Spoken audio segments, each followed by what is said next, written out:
Pondo naman sa libreng hospital o hospital bills inilagak sa 3 ospital sa ilalim ng B-Hope.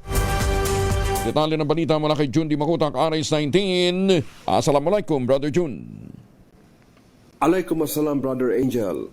Sa layuning patuloy na makatulong sa hospital bills sa mga residente ng BARM, formal na iturn over ng opisina ni BTE Parliament Deputy Floor Leader Attorney Nagib Narimbo ang pondo sa 3 hospitals, ang Notre Dame Hospital and Siena College of Cotabato Incorporated, Cotabato Sanitarium and General Hospital sa Sultan Kudarat, Maguindanao del Norte, at Dr. Ramon Pisante Clinic and Hospital Incorporated sa Libungan, Cotabato. Ayon kay Member Parliament Narimbo, sa pagkikiisa ng Ministry of Health, naging posible umano ang simpleng pangarap niya na makatulong sa mga residente sa panahon na madalas na nagiging dagdag pasanin sa mga pamilya ang gastos sa mga admitted patients sa nabanggit na mga hospitals. Sina former Ready BARM Director Datu Norasim Narimbo at YLS Narimbo ang formal na turnover ng mga cheque sa mga hospital heads. Sa magitan ng B-Hope, maraming kababayan sa iba't ibang sulok ng BARM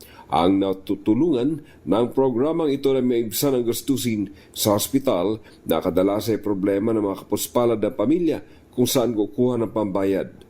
Labis na pinasasalamatan ni MP Attorney Narimbo sina BARM Chief Minister Abdul Rauf Makakwa at Health Minister Dr. Jojo Snolinding sa paglalaan ng pondo sa kanyang tanggapan na kanya namang inilagak bilang pondo ng B-Hope.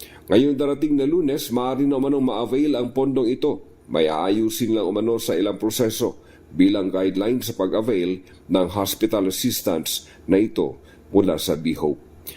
Mula sa Central Mindanao, RH19, Jun Di Makutak, DZRH, una sa Pilipinas, una sa Pilipino. Sukran, Jun. Maraming salamat.